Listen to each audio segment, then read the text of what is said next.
speaks in Bahasa Indonesia mewakili para peserta program kelas Bahasa Indonesia bagi diplomat asing. Asal-usul bahasa Indonesia ke mana-mana adalah daripada bahasa Melayu. Kanada, Australia, New Zealand, mereka menggunakan bahasa Inggeris. Amerika tak kata itu bahasa Amerika. Australia tak kata itu bahasa Australia. Dia masih lagi menyebut English. Bahasa Indonesia makin menunjukkan taringnya di panggung internasional. Duta Besar Laos untuk Indonesia bahkan tampil menggunakan bahasa Indonesia dalam sebuah acara, sekaligus mewakili para diplomat asing yang sedang mempelajari bahasa Indonesia. Ia mengungkapkan bahwa belajar bahasa Indonesia bukan hanya soal komunikasi, tetapi juga membantunya memahami masyarakat, budaya, dan kehidupan Indonesia lebih dekat. Di sisi lain, Malaysia masih begitu ngotot ingin bahasa Melayu menjadi bahasa resmi ASEAN. Bahkan Malaysia menyebut bahwa bahasa Indonesia pada dasarnya adalah bahasa Melayu juga. Masalahnya, Indonesia jelas tidak menerima penyederhanaan seperti itu. Bahasa Indonesia memang memiliki akar sejarah dari bahasa Melayu, tetapi telah berkembang menjadi bahasa nasional yang memiliki standar, kosakata, tata bahasa, dan kedudukan sendiri. Jadi, ketika Malaysia ingin membawa bahasa Melayu ke panggung ASEAN, Indonesia justru menawarkan bahasa yang memang digunakan oleh ratusan juta orang dan terus dipelajari masyarakat mancanegara, yaitu bahasa Indonesia. Dan sekarang, ironinya semakin terlihat ketika perdebatan soal siapa yang paling layak membawa bahasa rumpun Melayu ke panggung ASEAN masih terus bergulir. Seorang diplomat Laos justru berdiri dan berbicara dalam bahasa Indonesia, bukan bahasa Melayu Malaysia. Bahkan, ia berbicara sebagai perwakilan para diplomat asing yang belajar bahasa Indonesia. Jadi kalau bahasa Indonesia memang dianggap cuma bahasa Melayu yang diganti nama, mengapa dunia justru semakin mengenal dan mempelajari bahasa Indonesia sebagai bahasa tersendiri? Mungkin sudah saatnya Malaysia berhenti sibuk mengklaim akar, sementara Indonesia terus membawa bahasa itu melangkah jauh ke dunia internasional.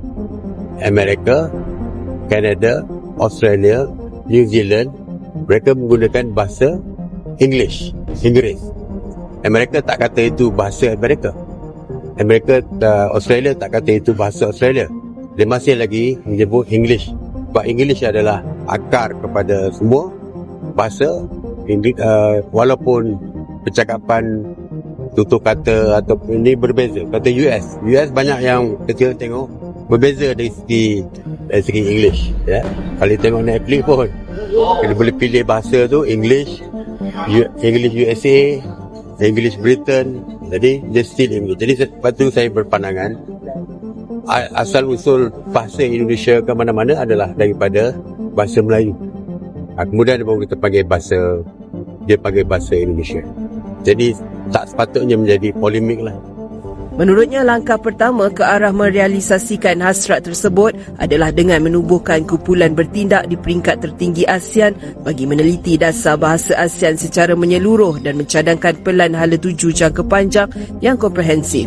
Selain itu, beliau turut menyeru agar kerjasama tiga negara utama penutur bahasa Melayu iaitu Malaysia, Indonesia dan Brunei diperkukuhkan menerusi usaha penyelarasan dan pembangunan serta mencadangkan pelaksanaan satu program tahunan dinamakan Bulan Bahasa Melayu ASEAN pada Ogos setiap tahun.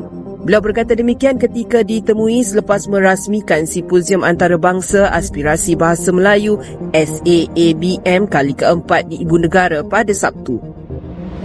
Saya mewakili para peserta program kelas Bahasa Indonesia bagi diplomat asing menyampaikan apresiasi dan terima kasih yang sebesar-besarnya kepada Kementerian Pendidikan Dasar dan Menengah dan Kementerian Luar Negeri Republik Indonesia yang telah memberikan kesempatan kepada kami untuk mengikuti program kelas Bahasa Indonesia bagi diplomat asing yang sangat berharga.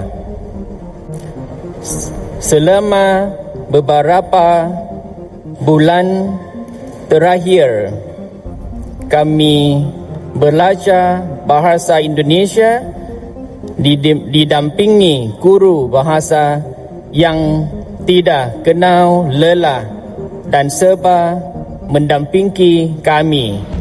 Saya mencadangkan agar Datuk Seri Anwar Ibrahim dan YB Fahmi Fazil untuk segera menjalankan perbincangan dengan kerajaan Indonesia untuk menjadikan bahasa Malaysia Indonesia sebagai bahasa utama ASEAN serta pertubuhan dunia lainnya. Kenapa saya mohon dipertimbangkan cadangan ini? Dan kenapa saya fikir Kementerian Komunikasi perlu bersama dalam perkara ini? Kerana bahasa Indonesia sudah pun diiktiraf sebagai bahasa rasmi ke-10 UNESCO dan ianya sangat merugikan Malaysia.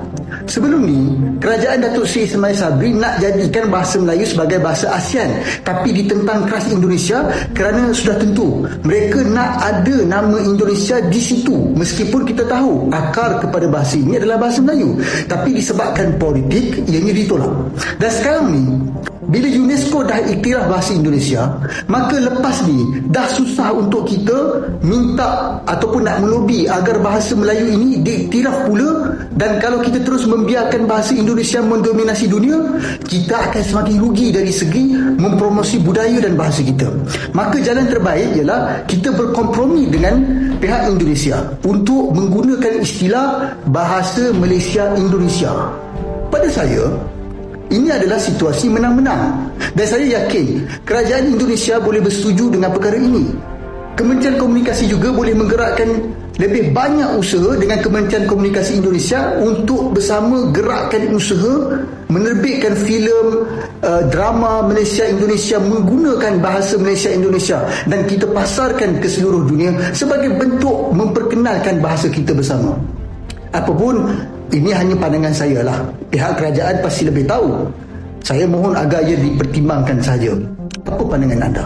Tuliskan dalam ruangan komen. Namun biasalah, bahasa ni sebenarnya agak mudah untuk kita pelajari. You ke bro? Sebab banyak je kita lihat orang yang tidak ke Menara Gading, tidak ke sekolah masih boleh berbahasa. Kalau bahasa ni susah, kenapa bahasa Melayu menjadi lingua franca di negara ini ataupun di Asia ini ya? Dan sama juga kita lihat orang Bangladesh, orang Nepal, orang Vietnam, semua orang di dunia datang ke Malaysia tinggal 3 bulan boleh bercakap bahasa Melayu dengan baik. Kita lahir di sini 30 tahun, 40 tahun, 50 tahun masih lagi hidup segan mati tak mahu ya, tak mampu bercakap bahasa Melayu. Akhirnya kita kata bahasa Melayu susah. Sedangkan orang Bangla itu lebih baik daripada kita. Tepuk dah ada tanya selera lah. Dia. Itu dia. Betul lah tu. Bagaimana pendapatmu mengenai ini guys? Tulis di komentar.